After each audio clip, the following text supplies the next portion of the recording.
dimensions, right, that come to the play. So how would you define heart? Well, we're going to look at that here. We're going to look at that right here, right? So when we see, for instance, the philosophers and those who engage in ibadah and those who are psychologists, right, when they look at the heart, he's saying that it's like a seed. They discover various secrets, right? The philosopher will give one dimension. Those who engage in like dhikr and fasting and, for instance, dua, recitation of the Quran beyond the normal person, they gain their own insights. And we find a lot of ulama in Islam, they have talked about these issues. So the psychologist also will gain insights. Right? So that which the Quran calls the heart consists of the reality of this ocean. The Quran becomes the source of the knowledge here, which are joined all the streams and waterways that we call the human soul. And part of aql, or reason, is part of the heart. Whenever the Quran speaks about revelation, it never mentions reason. On the contrary, it is always concerned with the Prophet's heart. The meaning of this is that the Prophet did not obtain the Quran through the power of reason and logical deductions. For it was the Prophet's heart that had reached a stage beyond our comprehension, and the Quran was revealed in that regard. It was a receptacle. Right? So the heart can understand at a level above reason. So what are some of the characteristics? In the Quranic view, it also means is a means of knowledge and understanding. So the Quran is addressed to the heart. And we saw that in some ayat of the Quran, it talked about when the heart is sick, that sickness can increase if there's no guidance. And here it says, definitely the person has succeeded, right? He who purifies it. That's not the best translation, but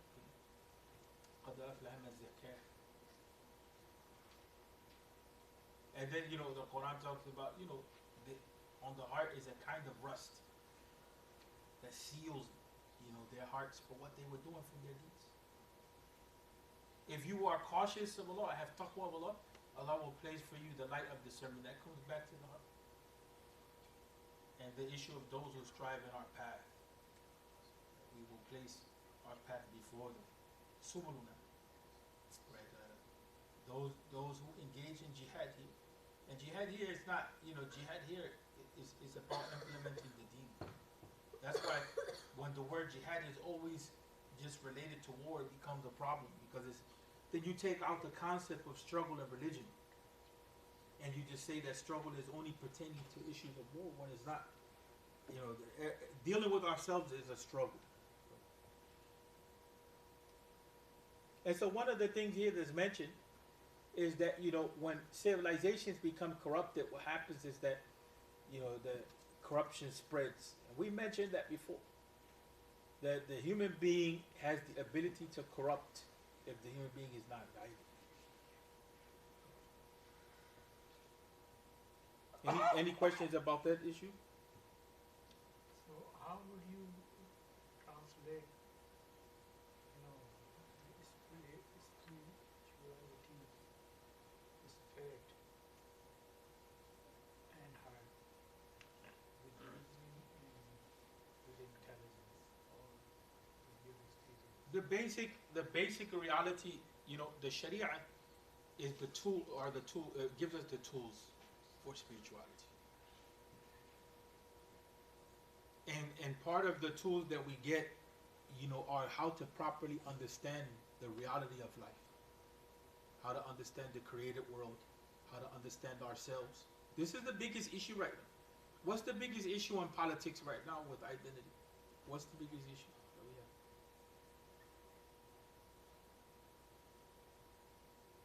Anybody? Biggest issue is Trump regime. With issues of identity,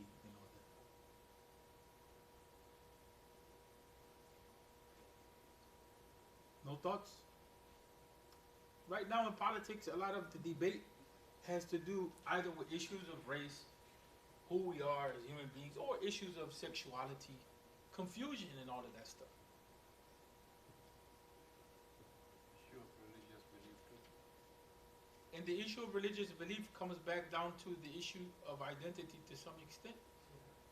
Because the religious belief issue It comes if you have an identity as a human being, and you believe in what we talked about, that the source of knowledge is revelation, and then you have a source of knowledge as is reason, and your intuition and human experience, and you're not saying that there's no science. You're saying that we believe in science, but everything has its limitation. Then basically, from the identity side, you're knocking off the spiritual dimension of the human being. That's what we mentioned before we left off. That if you want to destroy the heart, basically you corrupt the society. And part of corrupting the society is not just, the actions, is also beliefs. And one of those beliefs that's corrupt is to believe there's no unseen. And then if people believe that there's an unseen, you limit their ability in that regard. Like atheism. See, the issue of atheism is there's two types of atheism. There's the materialistic atheist, like what we see in this society, and then there's like the Buddhist. The Buddhist doesn't believe in the concept of God in the way it's understood, in the West. The Buddhists has their own understanding in that regard, but they're atheists, right? You can have religion and atheism. Like, for instance, those who believe that the natural world has powers. Those types of religions that believe that the natural world has power. But the problem is when materialistic atheism comes in and takes over the legal system and knocks you out the box and say you don't have the right to exist. And we're using science to support that. You get what I'm saying? Or so let's look at this in brief. Why is the heart so important in Islam? Right? And I'm showing you that you can find some nice stuff that's, you have to be careful, but you can find some nice stuff online, to increase your understanding. Right? And here it says, what will save us on the day of judgment? Are we favored based on our race or color or our lineage? Along with that is our. Then what is it? If that's not the case, it is the place in our body which Allah subhanahu wa ta'ala made the location of the most valuable possession of the human being, which is Iman. So where is Iman? Your heart. Yeah, this is the argument. That Iman is in the heart. So we talked about that before, that there's a sickness that we can have, that the favors of Allah tabaraka wa ta'ala, we may not be able to see them, even though we believe. We may not be able to see them. We begin to take on the characteristics of kufr in that sense. Because, we begin to deny the favors of Allah tabaraka wa ta'ala. What's some basic favors based on this? Sun. Huh? Sunlight. Sunlight, Air. hearing, seeing. Water.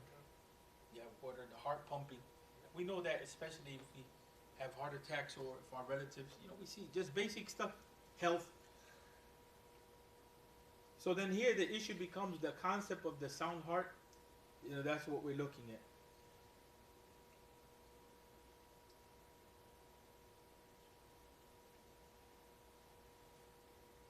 So in order to start moving in life, you first need to have knowledge, and that's what we talked about that before, right?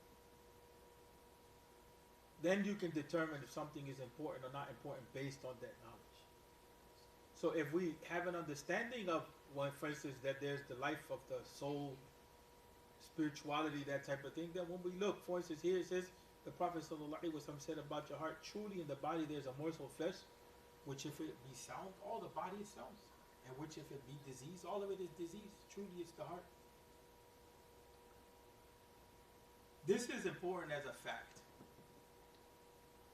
That the Quran, I like this because this tells us a lot. When you start looking at how many times does a concept appear in the Quran, a word. We hear the word nas for people 241 times, but the word heart is used no less than 137 times. So when we relate the two, there's no inseparability. We see that the core of this issue of humanity, the core of it is the state of the heart, right? And that's kind of what's being brought up here. But what is the state of your heart? And then where do we stand with knowledge there?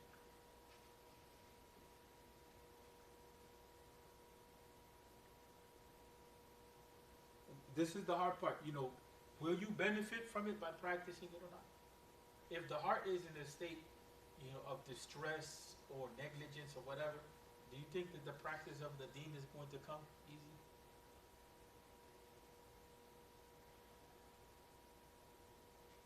No thoughts on that?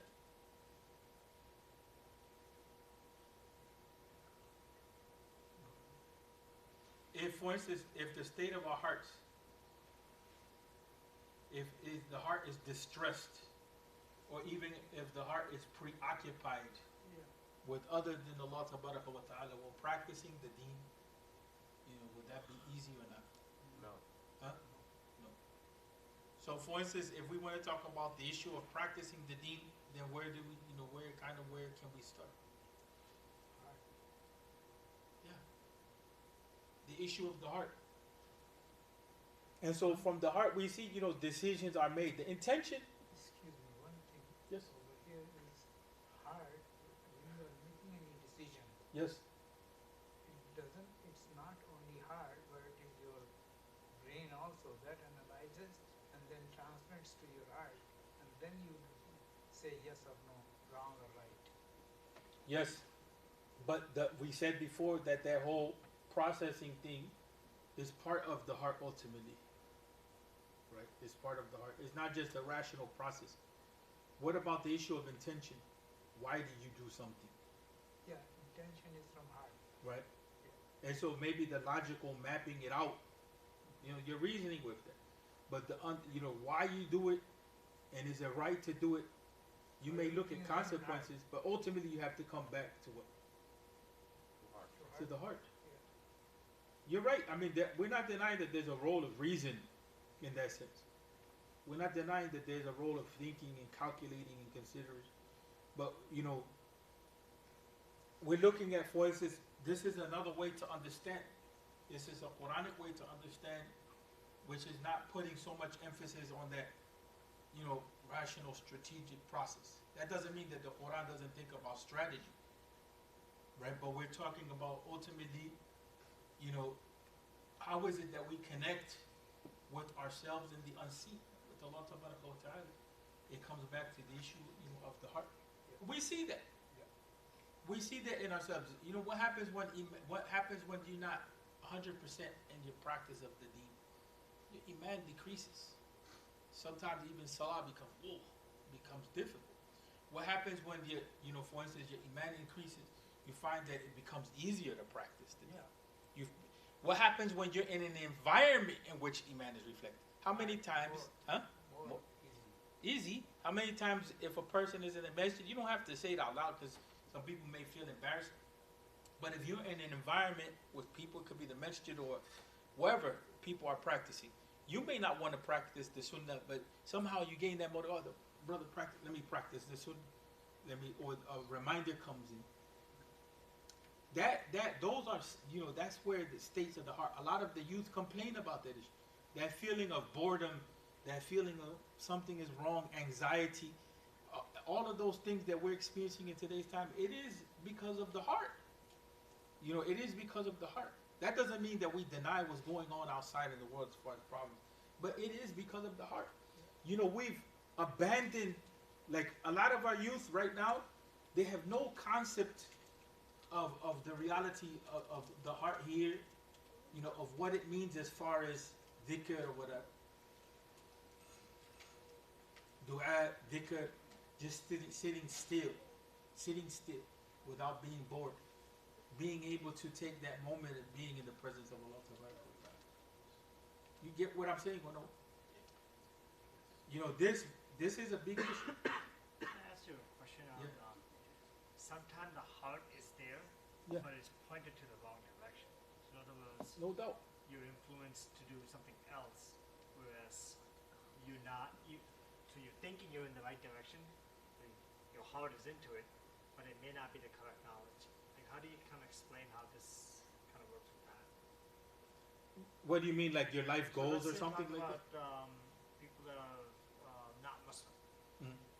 good people that may practice their own religion really well, so their heart is into their own religion. But if we were to look at it from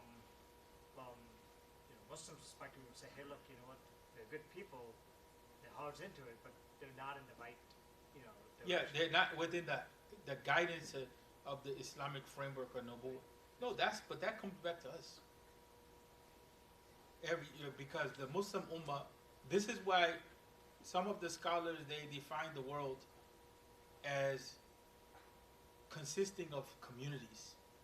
The community of those who yani Ummatul Ijaba, or the community that has accepted prophethood, that has accepted La ilaha illallah wa Muhammad Rasul. Then there's Ummatul Da'wah, that community which is basically in need of coming into the knowledge of Nubuwwah. Some of the scholars, they divided the world in that way. Versus, this is Dar al-Kufr, this is Dar al-Iman, this is Dar al-Harb. Because prior to, even if you look at people like Uqba bin Nafi', when Uqba bin Nafi' radiallahu anhu, when he was in North Africa, he encountered the ocean. He wasn't able to cross over. And he wanted, as the story goes, is he gave testimony that if that barrier was not there, he would have carried the da'wah to the other side of the world. The other side of the world is this part of the world. And so, for instance, the da'wah remained restricted into certain geographical regions. And the Muslims got very comfortable with that. Right? The Muslims got extremely comfortable with that. But what do we say about the Prophet Muhammad? What do we say about the Prophet Muhammad? He came for who? The whole ummah, or the whole world, right? The whole world, huh? Entire mind. Yes. So for instance, rahmatan lil alameen, sallallahu alaihi wasallam. So if the Prophet sallallahu alaihi wasallam came for all of humanity, all of mankind, how can we restrict the da'wah to just one geographical region? That's what we did. Matter of fact, we didn't even have a concept of da'wah. Muslims had to relearn da'wah within the last 100 years or so. We've been in that process of relearning da'wah. Why? Because the power structure failed for us. The environment failed for us. So then we realized something went wrong because the environment now is problematic. What went wrong? So then people said, we forgot Allah. Some people said, it's just our hearts only. That's why we mentioned before that when we look at Surah Al-Alaq, when we say the command, Iqra, does it only mean that we're only looking at revelation, or does it mean that we're looking also at the creation? Because we know for a fact that if we don't study the creation properly, and we know for a fact if we don't engage in the creation properly, we'll be slaves. Economic slaves, political slaves, everything that comes along with that. That's just a reality. That's the dunya. That's the law of the dunya. And we've seen that over and over again. Why was it that, for instance, what happened in Al-Andalus that transformed the historical reality? That Al-Andalus collapsed. What was one of the reasons why there was fights between the Muslims and the non-Muslims? Because in the Ottoman Empire, the Ottomans locked down the trade routes, and they blocked the way for the non-Muslims to be able to trade. And so the non-Muslims, what they did was that they started to look for India because of the land of spices. And in the process of trying to look for India, where did they go? They came to the Americas, right? And in that process of coming to the Americas, they engaged what they engaged in, right? And then from there on, they gained more and more power, and then the colonial effort took the form that it took. So we can't say that the deen is just saying, the deen is saying don't focus on dunya. That works if we want to go into a spiritual retreat for a short period of time. But it doesn't work for taking care of polio in Pakistan. It doesn't work for dealing with the situation in Kashmir. It doesn't work for feeding our families, right? We have to be able to have that balance between the two. Islam never told us just focus on the heart only. Because at the end of the day, without the body, there's nothing. You know what I'm saying? And the body needs nourishment, right? And the body is in a world. The body is with other bodies. That's what you start talking about community and society and how can society exist. So we have to have, that whole package. But without this, there's no doubt the issue of the state of the heart You know what I'm saying? It is this, we lose out on this. Sometimes in counseling, the first thing, I used to do this before, and I tried it as a practice in counseling husbands and wives. When they had issues, the first thing I would say, go make tawbah, come back. I don't want to hear that she did this or he did that. Go make tawbah first, see where you're at with Allah Tabaraka wa Ta'ala. Then check where your salah is at, check where your situation is at, what you do. Then let's talk. Right? But because sometimes the state of the heart is not there. When the state of the heart is messed up, what happens? What do we begin to do? Starting lying, distrust. Yeah, we begin to have issues with each other. You know what I'm saying? Sometimes, this is one of the biggest issues that we find in today's time. A human being cannot fulfill all of your expectations. Impossible. And people, that's what they seek in the marriage. They seek that another human being will fulfill. That's only for Allah. Only Allah Tabaraka wa Ta'ala will fulfill your every expectation with perfection. There's no human being that is possible, or has the possibility of doing that. And when the heart has that concept, it's dangerous. You know what I'm saying? It's dangerous because then one person wants the other person to worship them. Whatever I say, do. If you don't do it, then your life will be hell on earth. Whatever I need, provided for me. It doesn't work like that. There's, because we have endless desires. So the issue of the heart becomes important to know how to. This is where advertising gets us. What does advertising do? Reminder. Huh? Reminder. The advertising reminds us about what? It reminds about the product. Yeah, remind us about the product, about our desires. And it's just continuous. It's just desire, desire, desire, desire, desire. Without end. And because they know that the human being has that, they find different ways to hit to your desire on different levels. That's the problem. You go out. We've never lived in a time period, even in this country, where everywhere you go is a marketplace, including your own house, your cell phone, everything. You're in the marketplace. There was always a division. The market is over there. Life is here. But as soon as you go out to the main road, you hit advertisements on end. And so that, that kind of, it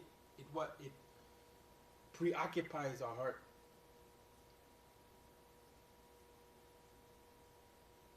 So here he says that, some scholars and thinkers, they say that the mind is in the brain. So we think and understand with our brains and not with our hearts.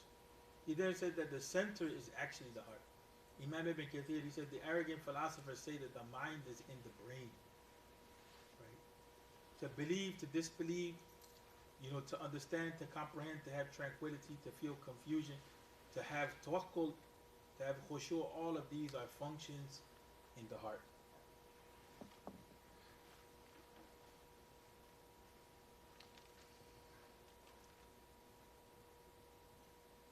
We just wanted to do this part and then we can close off. We can continue. So some of the key things that we encounter in this surah, is that it is the very first revelation. What's the first surah to be revealed as a whole? We mentioned this before. What do you think? Surah Fatiha. Surah Fatiha. But the first part of the Quran to be revealed. What's the difference for surah to be revealed as a whole and the first part of the Quran? So, this is first of all, one of the things that we take away here is that this is the first revelation. The first thing that Allah Tabaraka wa Ta'ala asked us, and we covered this already, is Iqra bismi rabbik. And we mentioned that the term Rabb, the term Rabb is important because it gives you a solid understanding of who Allah is. If we say Lord, it doesn't give you the solid understanding. And we mentioned that the word Iqra here, the command here, is not just to read only, for instance, the book of Allah or Revelation. But Allah Tabaraka wa Ta'ala is reminding us that Allah is the one that created us. So the creation should take us back. And that knowledge, there's other ayat of the Quran, but for the sake of time, we'll just stick with this. Yani al-asl fil insan al-jahl. That the foundational point with us is that we are ignorant. We have to learn in order to gain knowledge. We're not born with all of the knowledge in us. We have to learn in order to gain knowledge. And then, afterwards, we find that the surah is showing us that look at those who oppose those who worship Allah Ta'ala, that there's opposition in the dunya.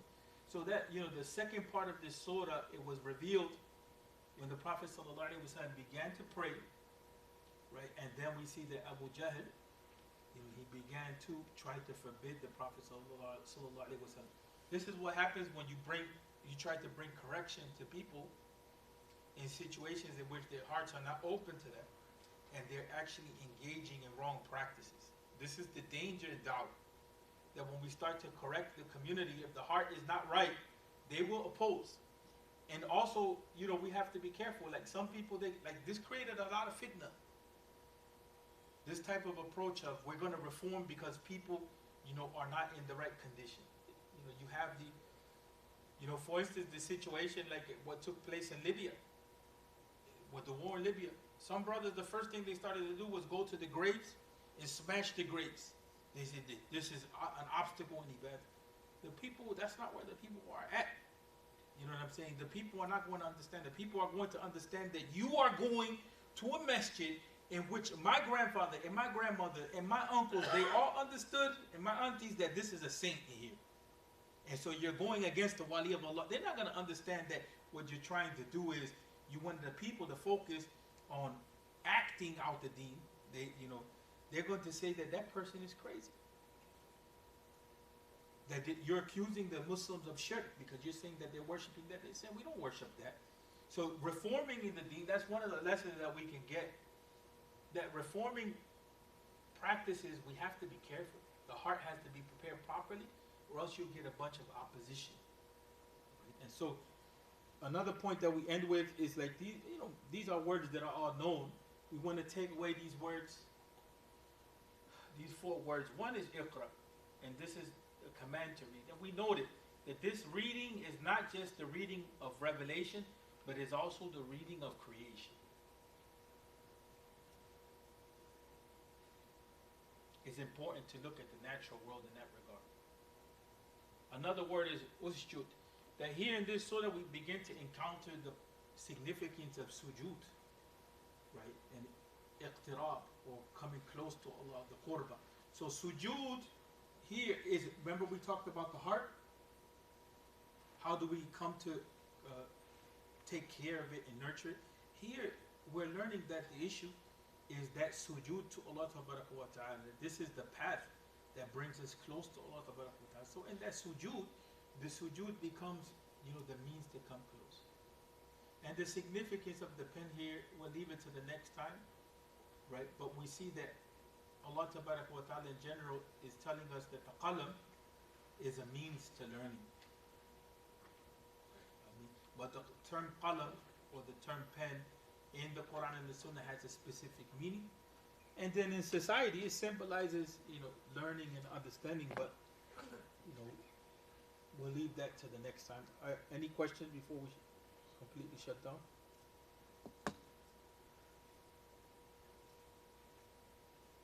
Any reflections, any thoughts?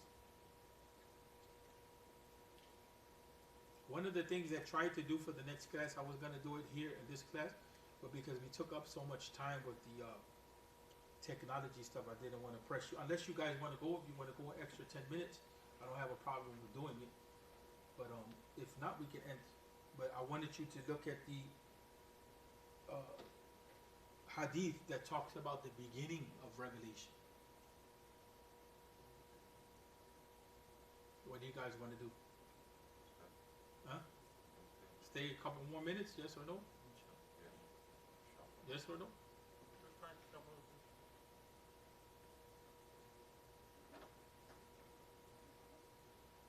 One of the things is that we're trying to do here is we're trying to say that there's background information that's necessary to know in order to be able to understand the Quran. Here in this book, Ulum al-Quran, it's pretty well written. It's only 60 pages, subhanAllah. It's only 60 pages, at least in the PDF. You can even find it online for free. It gives you an introduction to the science of the Quran. It will change your life if you haven't been exposed. You know, because it gives you a good insight into a lot of things. Like, for instance, the revelation, the collection of the Quran, the ordering of the Quran, when it was written, you know, the significance of the Mecca and the Medini. Because we see that this surah is Mecca, this surah is Medini. Well, really, what does that mean? We have a general understanding, but this is more of an academic understanding. The whole concept of the abrogating and abrogated verses. This is probably one of the most difficult things to deal with, period, in Quranic sciences. And a lot of people have made mistakes in this, period. A lot of the groups that have come up to talk about social change through violence, right? Because that's what they practice. We don't want to say that they necessarily use force, because it's not legitimate, a lot of the things that are being done. But the issue of violence, they mess up in this area here, because they believe that the ayat of jihad have abrogated any other ayat of the Quran that talk about coexistence or that talk about living with other people. And so a lot of mistakes have come in this area. So it's important at some point in time that we at least address that. And then the whole idea that there's some verses of the Quran that are clear and others that are unclear. And so the clear verses explain the unclear verses. That's just kind of an introduction to kind of what you get in the sciences of Quran. Here we wanted to focus on the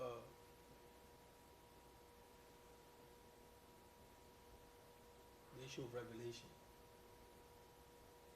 So when we look, for instance, we talked about this a little bit already, that the Prophet Muhammad sallallahu alaihi wasallam was given the final revelation. He's the last prophet sallallahu alaihi wasallam, right? And so the idea here is that the Quran is actually not bringing anything new. It's bringing the core of all of the revelations that came in the past in the books. As far as the teaching of Tawheed is concerned, as far as the reality of nature. Now, some of the rules that we find in the Quran are different. That's the difference. But the general idea is that the Quran applies for all times in all situations. And we talked about that when it comes to the issue of dawah. And we need to really, Muslims that live in the West, this is something that we hold on to right here. Do not feel guilty because you're in a place in which the adhan is not called in the public. Actually, take honor in the fact that you participate in establishing Islam in a place in which Islam is not, the deen of the majority. But when people begin to say, well, we should be in the Muslim world this day, the reality is that these places have become for us places where Islam is practiced. The deen applies for all times in all situations. This is not something that we make up because we want to be politically correct and we want to justify our existence here. It's an actual teaching, of the deen. Another point is that the Quran itself, it corresponds to the human beings, man here means both men and women, position on earth and in history.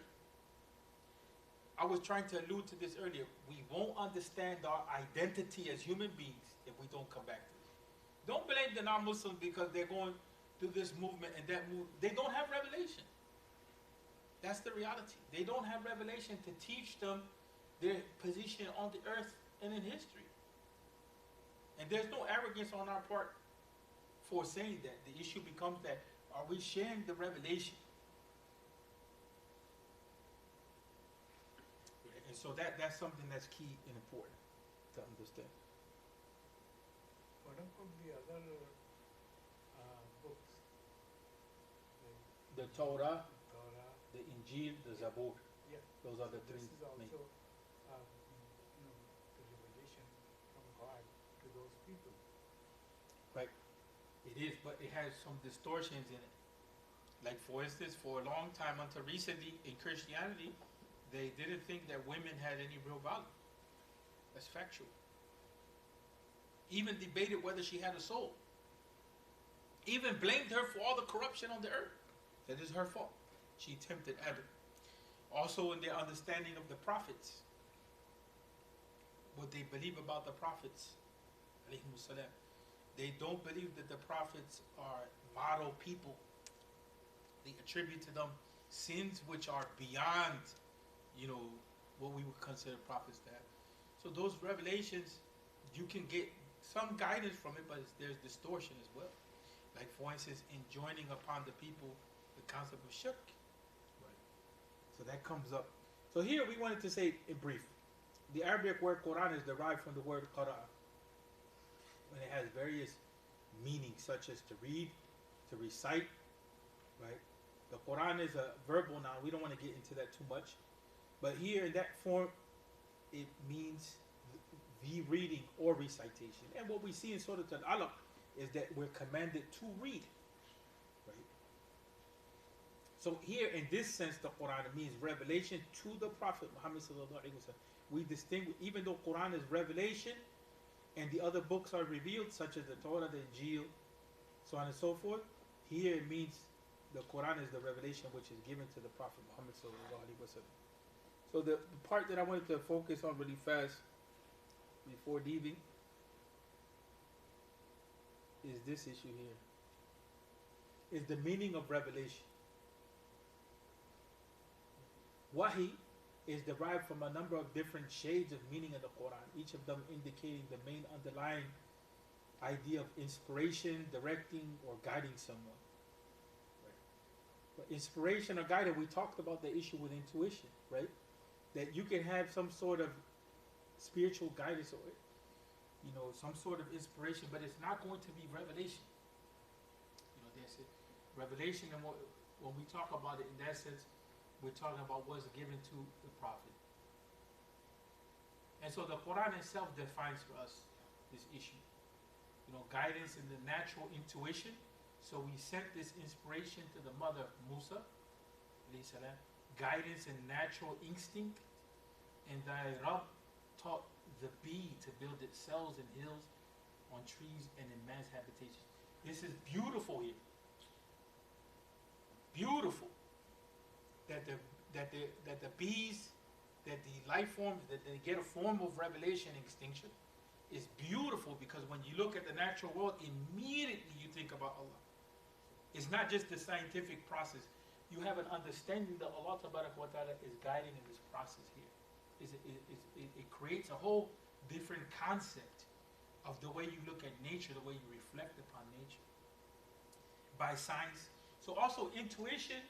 So this shows that, here he's talking about the natural world, but it shows that creation is built, but built into it is the command of Allah. And so the natural world is not just going to be dominated by science, like that's there for the non-Muslims, and this only, how we come to know Allah Ta'ala is only by way of the Quran. No, the natural world also is the means for us to come to know Allah. And also, it means science. So Zechariah came out to his people from his chamber. He told them by signs to celebrate God's praises in the morning and in the evening. Guidance from evil likewise, that we make for every messenger and enemy, evil ones among men and jinn, inspiring each other with flowery discourses or conversations that are deceptive. And then guidance from Allah. Remember that Rabb inspired the angels with the message. Right? And in that sense, we're talking about revelation. So revelation has different means by which it comes. We're not going to go further than this. We'll talk about that the next time. But here, what we learned is that, okay, for instance, we learned how revelation or wahi can overlap with things like inspiration, right? And things like intuition. Right? And so, what are the differences? So here, the Quran is telling us that revelation has a number of different meanings, shades of meanings. So in the Quran, we see that one is like that guidance can be inspired in a person, right? They can come to know it by way of intuition. That, for instance, in a natural order, we see, for instance, in the sense of the bee knows what to do. Where did the bee get that knowledge from? That knowledge comes from Allah. Allah gives it the wahi. And the same thing with, in this case, with the Prophet Zechariah. That the communication that was given to him is a form of wahi, but that comes in the sense of science. And sometimes people will tell you stories. If you listen closely, people will tell you stories. Even non-Muslims will tell you stories of how they were guided away from doing something evil. Sometimes they can hear a voice. Sometimes they feel that it's wrong. I'm being honest. If you talk to human beings, you'll learn a lot of different things about life, and you'll see how Allah works.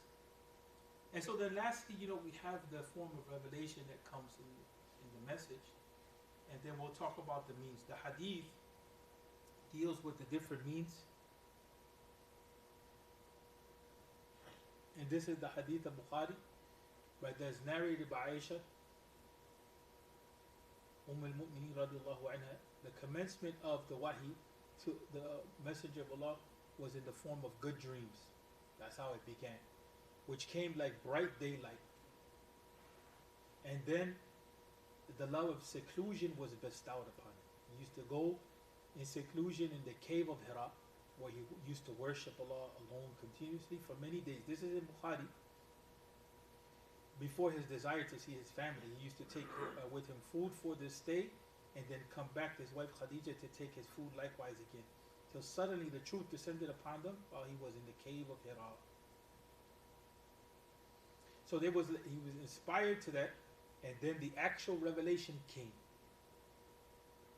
He is inspired to do, to the action of loving seclusion by way of dreams and so on and so forth. And then the actual revelation came when the angel came to him and asked him to read. That's where we're at with Surah Al-Alaq. The Prophet ﷺ replied, I do not know how to read. The Prophet added, the angel caught me forcibly and pressed me so hard that I could not bear it anymore. It impressed the knowledge upon him how to read. He then released me and again asked me to read, and I replied, I do not know how to read. Thereupon he caught me again and pressed me a second time till I could not bear it anymore. He then released me and again asked me to read, but again I replied, I do not know how to read. Or what shall I read? Thereupon he caught me for the third time and pressed me, and then released me and said, read in the name of your Rabb who created man, the human being, from a clot. Read, and your Rabb is the most bountiful. So I want to ask one question before we leave. What impression do you get of who Allah is?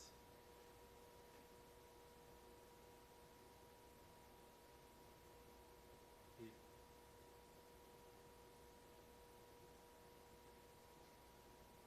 Miss Hussein. From this surah or Yeah. or We're waiting for her answer.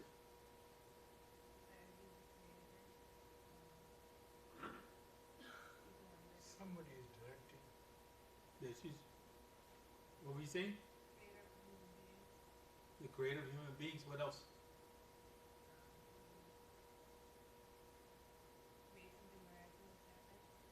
Made something miraculous happen. What else? What else do we get? This is our encounter through the Prophet ﷺ with Allah for the initial phase of revelation. What is our impression? This is our first encounter with who Allah is. And our lesson in who Allah is. This is different than you just go into a book and it's telling you Allah is so and so. This is now giving you the background of the Quran coming in time and space to the Prophet Muhammad sallallahu alaihi wasallam. Okay, when you hear here, and your Rabb is the most bountiful.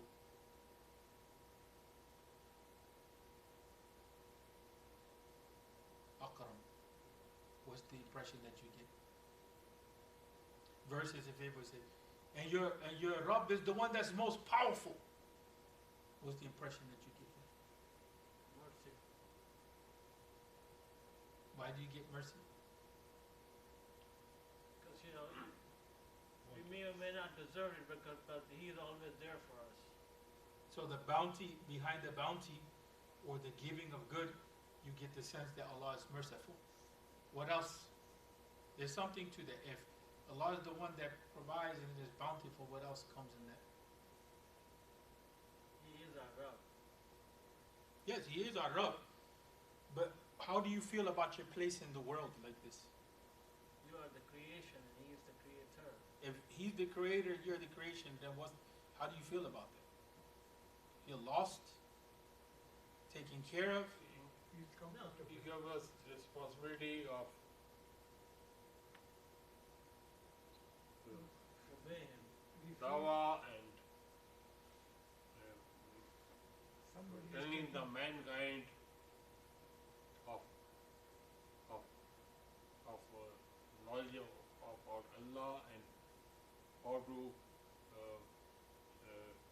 do implement the deen for the mankind. So you get the sense here that the lesson that we get is we have a responsibility to all of humanity. You mentioned that the issue of comfort. comfort. This is what we want to leave with. The issue of comfort, sure, the da'wah is going to come up in Surah Al-Mudaththir. So this is the beginning point of the knowledge of the deen. And then Surah Al-Mudaththir kind of is teaching us, yes, now there's a responsibility. But I want to leave with that point of comfort. This is not easy. The issue of tawakkul, that's what we mentioned, the issue of the heart. The issue of depending upon Allah and the way that this life is moving is not easy. But the comfort point is extremely important. For us to have that comfort with Allah Tabaraka wa Ta'ala, okay, we may struggle this or that, but Allah takes care of us. That comfort that comes from that is important for our psychological health, our spiritual health. Too many people right now suffer from anxiety. Too many people suffer from anxiety. They're taking pills to feel comfortable. You know what I'm saying? There's always this feeling that nothing is right. Even Prophet Sallallahu was going through that. No? He went through that in the beginning of the da'wah of trying to determine what happened. That's why we say we say to study Surah Al-Alaq without this background, the impact of the surah won't hit us. We need to know, like Abu Jahl. We need to know what was going on in the society. We also need to understand what are the forms of knowing, so we can see that why is Allah telling us about the creation? What is a form of knowing? It's a form of knowledge, right? But early on, there was confusion because the revelation came. The Prophet ﷺ wasn't sure that he was a prophet, right? To show that it was not him, Allah guided him into that reality. But there was a natural feeling, of like what's going on. Yes, the disorientation. Actually, new Muslims go through that too. They know something is good in Islam, but they're disoriented. Not only new Muslim people that begin to practice Islam, their lives change. People that rediscover Islam after 20, 30 years, and they realize they were not really practicing Islam, their lives change. But also, the anxiety came with the issue of the da'wah when the Prophet ﷺ lost support from his wife and from his uncle. And I mentioned this before we left last time. The da'wah depended on women, after Allah, of course, and it depended upon a non-Muslim, which was Abu Talib. They were the ones that gave the support to the da'wah. So we should never assume that the da'wah can't be supported.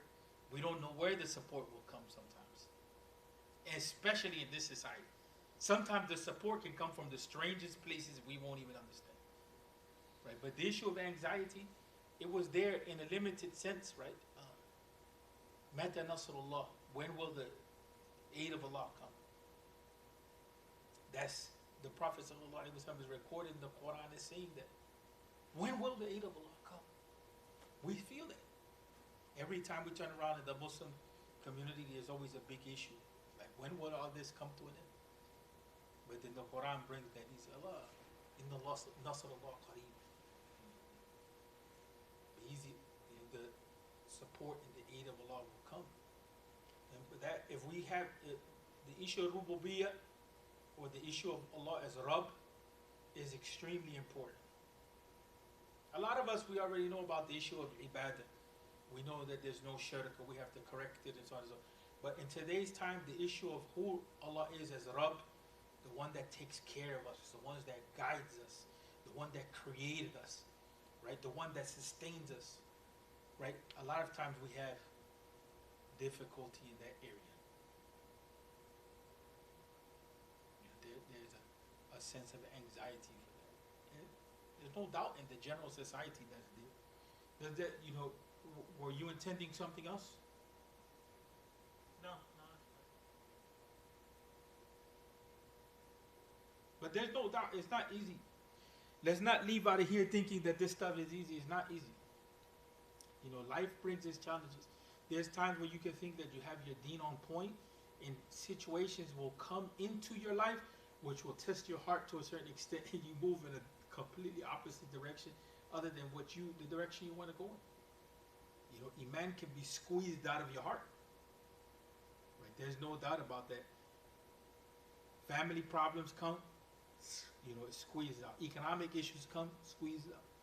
All kinds of health issues come, The general situation of the world, living in a, a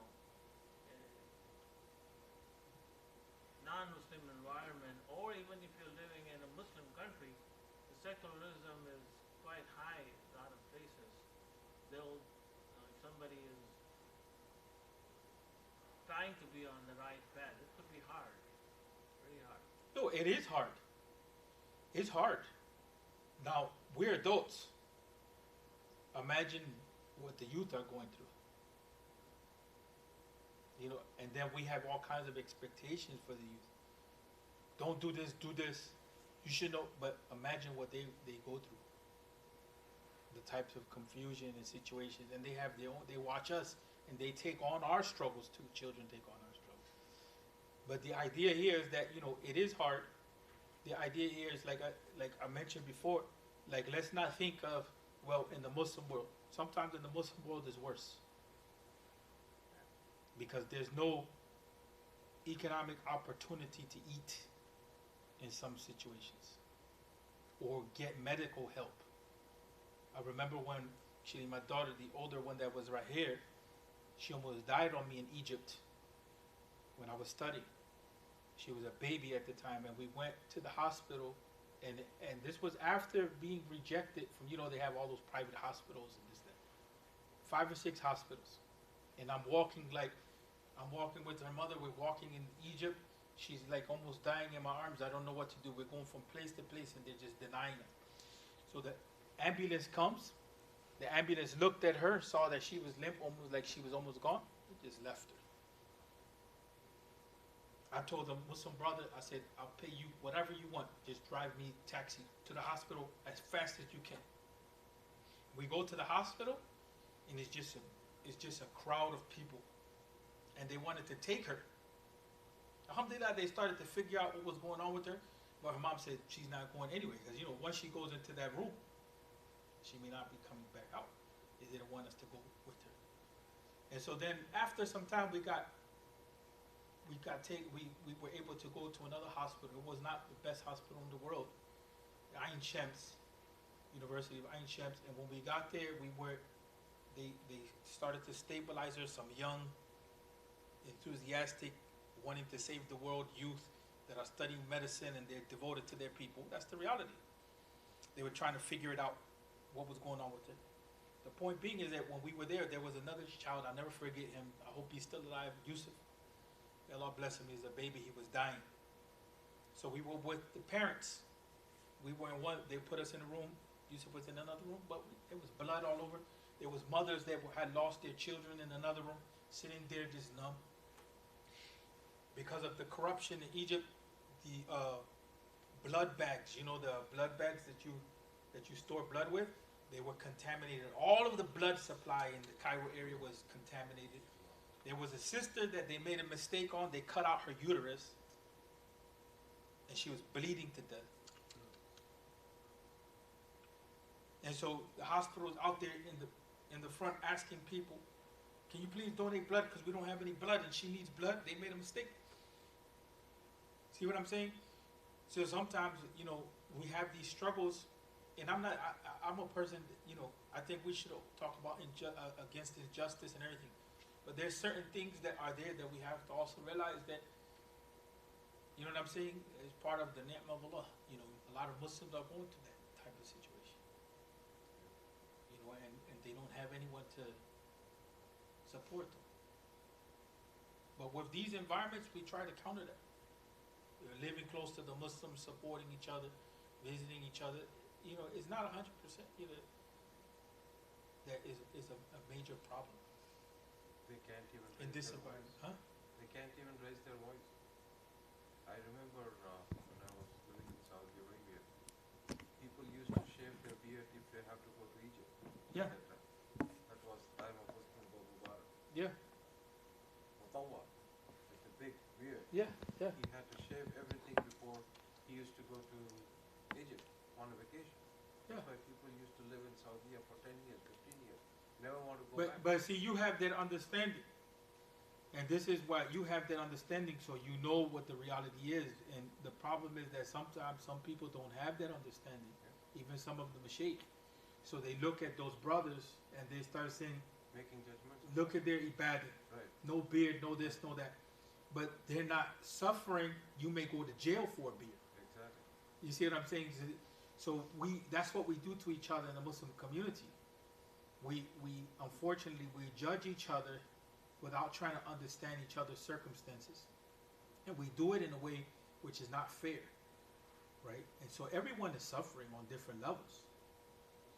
You know, everyone is suffering on different levels. Sure, we went to get to a higher level. Remember we talked about changing the situation. We saw the opposition of Abu Jahl. That's a human instinct. We don't like change. I don't like change. Allah sometimes sends situations that forces me to change, you know, in my life. There's things that I know that it may not be the best situation, but you get used to it. You become a creature of comfort. So it's the same thing when we're trying to institute change in the community. We have to understand people's situations. The most important thing that we can understand from this surah is that we have to understand the human being. Right? Without understanding the human being, you know, it becomes impossible to go to the level of dawah that we want to go to. And that's the issue that, you know, like we mentioned, we may understand what we're going through, but a lot of times we're not even talking through to our children to understand what they're going through and the crisis of the iman that they may have. You know what I'm saying? Because of what they're experiencing in life. You know, and that's the reality at the end of the day. There's a lot of things that we don't understand. You know, that we need to come to understand. With each other especially.